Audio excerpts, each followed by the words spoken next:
Oke, assalamualaikum warahmatullahi wabarakatuh. Teman-teman, mohon maaf karena pada kesempatan kali ini saya tidak bisa hadir langsung menemani pembelajaran teman-teman. Tapi di sini saya membuatkan video untuk pertemuan 6. Langsung aja ya, saya di sini akan jelasinnya to the point, langsung ke poin-poin intinya. Sebelumnya teman-teman udah belajar mengenai CSS dasar tentang background color dan sebagainya. Dan kebanyakan dari teman-teman juga udah bisa, saya apresiasi dan udah bisa mengumpulkan tugas. Yang belum, secepatnya saya tunggu karena untuk keperluan UTS juga. Oke, langsung aja ke pertemuan kali ini atau materinya. Namun sebelum itu silakan teman-teman buat file atau folder baru yaitu latihan 3 untuk melanjutkan latihan sebelumnya biar ada historinya lah. Folder ini kalian teman-teman bisa langsung masukkan ke Visual Studio-nya. Nah, pembahasan ini merupakan pembahasan atau lanjutan ya, CSS lanjutan dari pertemuan sebelumnya. Tapi saya pastikan bahwasanya ada studi kasus baru yang akan kita kerjakan. Oke, yang pertama itu grouping elemen. Ya, sambil membuat filenya, index.html seperti itu. Apa itu grouping elemen? Grouping elemen itu sederhananya membuat elemen-elemen yang berbeda menjadi satu kesatuan. Lah, langsung aja gitu lah ke contohnya. Contoh gitu. Pertemuan 6.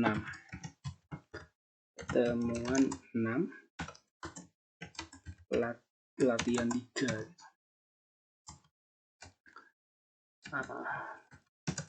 Latihan 3. Oke. Nah, contoh elemennya. Pertama H1, judul. Kemudian ada paragraf. Kemudian ada yang namanya link. Kita pakai Anchor, terus klik gitu. Ini sederhana aja ya. Nah, browser itu membacanya H1 sendiri, P sendiri, A sendiri, seperti itu kan. Nah, untuk membuat elemen ini menjadi satu kesatuan, kita bisa menggunakan konsep grouping elemen. Nah, tadi di PPT bisa dilihat bahwasannya ada div dan section. Div itu yang paling umum digunakan dan section itu hampir sama seperti div, tapi digunakan untuk bagian-bagian khusus. Umumnya untuk penanganan di HTML terbaru yaitu HTML5. Langsung aja ya, misal nih H1, P, dan A kita mau membuat menjadi satu grup gitu. Gampang saja, kita bikin aja div. Sederhananya div itu divisi lah anggarannya ya. Divisi itulah maksudnya ben gampangnya ya gue ya. Nah, maka nggak terjadi apa-apa, tapi browser udah membaca ini satu bagian atau satu kesatuan gitu. Lebih gampangnya kita buat div yang lain ya. Terus kita kasih kelas biar ada pembeda gitu. Kelas div 1 dan yang ini kelas div 2 seperti itu. Nah, kita kasih sedikit CSS ya teman-teman. Di internal ada 3 jenis penempatan CSS, inline, internal, dan eksternal. Katakanlah saya di sini internal lah, ben gampang gitu. Div 1 background colornya gua biru gitulah. Div 2 kelas ya. Kalau kelas berarti pakai titik ya. Background color berbeda salmon. Nah, kan bisa kelihatan itu. Div 1 itu diwakili oleh kotak yang warna biru, div 2 diwakili oleh kotak yang berwarna oranye ya. Iya, oranye lah. Seperti itu. Nah, itu untuk grouping elemen. Jadi, walaupun isinya nanti beda-beda, misal H1, P, terus H2, ada A lagi, nggak masalah selama itu masih dalam satu kesatuan atau satu div gitu. Masih di dalam antara div pembuka dan div penutup ini. Nah, di antara yang ada kotak itu, kotak di div-nya itu kan ada kotak. Dia ketika masih di dalam sini, maka itu masih satu kesatuan. Katakanlah di sini H2 subjudul gitu. Terus ada P lagi katakanlah. Lorem 10. Nah, masih dalam satu kesatuan seperti itu kan. Oke, itu untuk grouping elemen. Kemudian ada box model yang ada border, margin, padding, height, dan width, serta overflow. Itu maksudnya apa? Oke, kita langsung aja ke prakteknya. Ya, border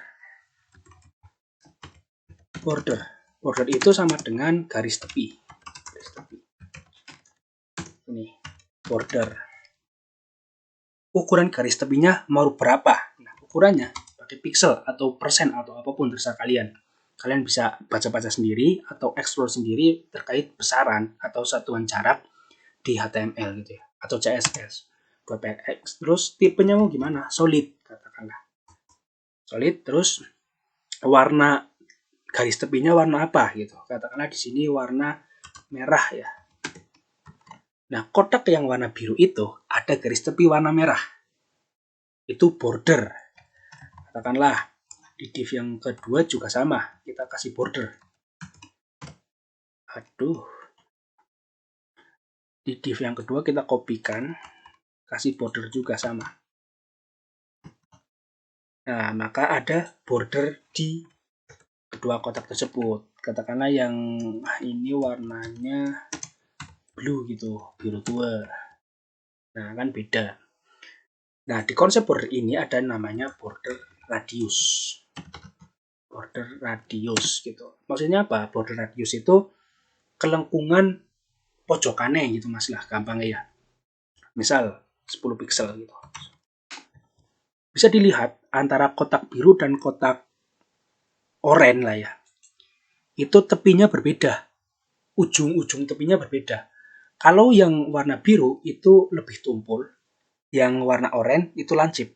Nah, itu perlakuan dari border radius. Semakin besar, katakanlah di sini 50, otomatis semakin tumpul. Bisa lihat di kotak yang warna biru. Nah, semakin tumpul seperti itu ya. Itu untuk border radius. Kita hapus dulu atau kita komen lah ya. Kita tidak jalankan. Kemudian ada margin. Sederhananya margin itu adalah jarak antar elemen. Seperti itu. Margin. Lihat di kotak warna biru. Nah, maka elemen kotak warna biru memiliki jarak di kiri 30 pixel, di kanan 30 pixel, begitupun di atas dan di bawah. Tapi kita maunya jarak kotak biru dan kotak oranye tok sing 30 pixel, otomatis jarak kotak oranye kan di bawah kotak biru. Kita berikan margin bottom. Di bawah tok seperti itu. Kalau margin top otomatis keseluruhan seperti tadi kan. Kalau margin bottom itu hanya jarak di bawah. Kalau mau margin atas top berarti ya margin top gitu. Nah, ini ada pilihannya, bisa margin top untuk jarak atas, margin bottom untuk jarak di bawah, margin left untuk kiri, margin right untuk kanan. Seperti itu teman-teman. Nah, ini margin-margin yang sering digunakan. Untuk yang di bawah itu belum untuk dipelajari lah. Atau nanti bisa dieksplor sendiri seperti itu. Kita lebih besarkan ya, katakanlah di sini 60 pixel, lebih jauh seperti itu. Oke. Kemudian ada yang namanya padding, teman-teman. Padding itu jarak di dalam elemen. Kalau padding kan jarak antar elemen. Kotak biru dan kotak oranye itu jaraknya berapa? Kalau padding itu jarak tulisan yang ada di kotak biru dengan garis tepinya. Katakanlah kita padding gitu. 50 pixel juga. Nah, otomatis jarak dari tepi ke tulisan itu 50 pixel. Baik kanan, atas, kiri, dan bawah.